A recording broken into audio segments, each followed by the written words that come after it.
Hello and welcome to The Insider, a show designed to clue you into the biggest news, events and announcements inside the video games industry, discussing with you some things you may know, some things you may not, and glue holds it all together is a little bit of my own opinion.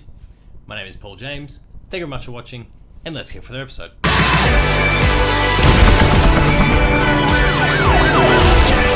So the games industry plays host to some really big game development studios, but some of the individuals within those studios are larger than life in a lot of ways.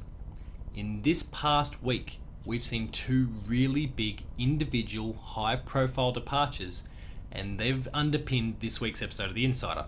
So let's get into it. I can still hear you saying, would never break the chain. So you may or may not be overly familiar with the person in the right corner of the screen here. And that person has been kind of in the shadows in a lot of ways, but their name is well known within the industry, and they are well known for working on one of the biggest franchises in the world. In fact, a couple of them.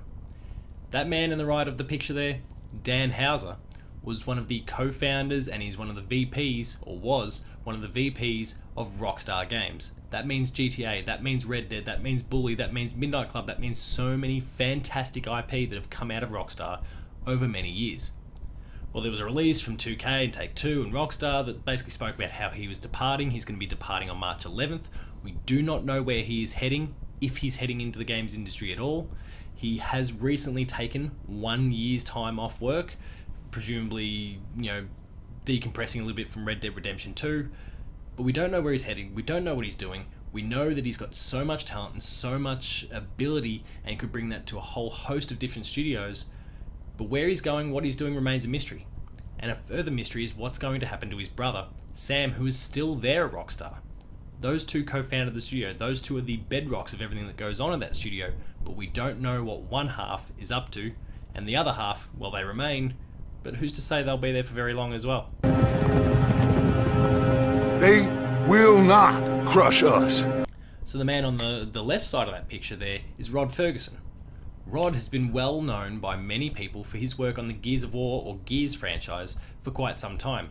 He was there from the get-go alongside Cliff Bleszinski, building that franchise and building that IP and building that studio at Epic Games up to the incredible feats that it is today, where it's rolling in all sorts of Fortnite money.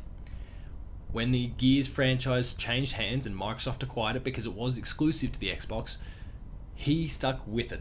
And he came across to Xbox, he helped form the coalition, and he helped develop that franchise and a new generation of developers to work on that franchise. Now he's stepping away. We, unlike in the case of Dan Houser, we actually know where Rod is going. He's off to Blizzard to go work on Diablo. That is a really interesting story in and of itself with all the Blizzard news that's been going on in the last couple of weeks, especially revolving around Warcraft 3. But that's a whole other thing there. Rod brings a lot of talent to Blizzard, but he leaves a lot behind at the coalition. Hopefully, the studio over there is well and truly equipped to fill that gap. And it's time to go hunting. So what does it all mean?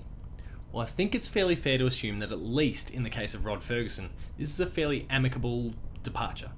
Everything seems to be really well, outlined, I's have been dotted, T's have been crossed, everyone's all over it, there seems to be a clear plan here, Gears Tactics is coming out on April 28th, there's all sorts of great things going on for the Gears franchise, and he seems to be stepping away at perhaps what might be considered the optimal time.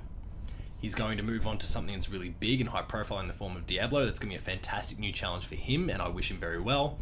And the Gears franchise is riding a high at the moment, with Gears 5 being incredibly successful and Gears Tactics looking fantastic despite the fact that it's not out just yet. Then you've got what's coming with Gears 6, presumably somewhere down the line on the next generation Xbox, the Xbox Series X. He's leaving that studio in a really good, secure, safe place. When it comes to Dan Houser, there's a lot more unknown, and the reality is we don't hear that much coming out of Rockstar at the best of times. They're really secret. Stuff only gets out when they want it to get out, save for a few very rare exceptions with Red Dead maps and all that sort of stuff. Things are under lock and key over there. Not much gets out, not much news breaks, and when someone like Dan Houser leaves, it raises a lot of attention. It was already, on the minds of a few people when he disappeared to go on his long service leave or take that time away from the business, and now that he's left permanently, That raised a lot more questions as well. What is going to happen to Sam? What does it mean for Grand Theft Auto 6, which hasn't been announced, but we know it's gestating in some way, shape or form, presumably, even if it's still in pre-production. What does it mean for the future of things like Red Dead and Bully and Midnight Club and all those other IP that they are so well known for, when one of the two key pillars has left and the other is related to him and might do the same?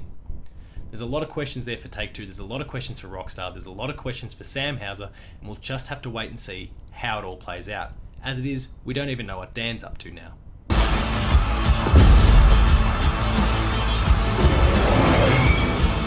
Just like we planned it. And that concludes this week's episode of The Insider. I hope you enjoyed it. If you did, please consider liking, sharing and subscribing. All those buttons are down below, and hit that notification bell, that way you're alerted to every new video the moment it goes live on the channel. That includes Patched, more of The Insider, Player 2 Plays, Late Game Review, Gamer School, and a whole lot more. There's some awesome things there, so please be sure to go and check them out, subscribe, be on top of it every time a video goes live. Visit the website player2.net.au where you'll find reviews, previews, opinion pieces, news, features, links to our podcast series Patched, which also has an audio form, the Player 2 Pixelcast, which is flying for the year, and Dev Diary, which is really kicking some goals. We've had some great numbers early in the year. We've got some great big developers coming on the show to talk to me about their game development history. Go and subscribe on your preferred podcast service. You're missing out. It's awesome. Visit us on Patreon, patreon.com/player2au, kick in a few bucks. At the lower tiers, you'll get early access to episodes. At the higher tiers, you'll get monthly episode exclusives. Finally, there's Twitter. You can find me at Paul James Games, the website you'll find at player2au. And until next time, those have been two big departures.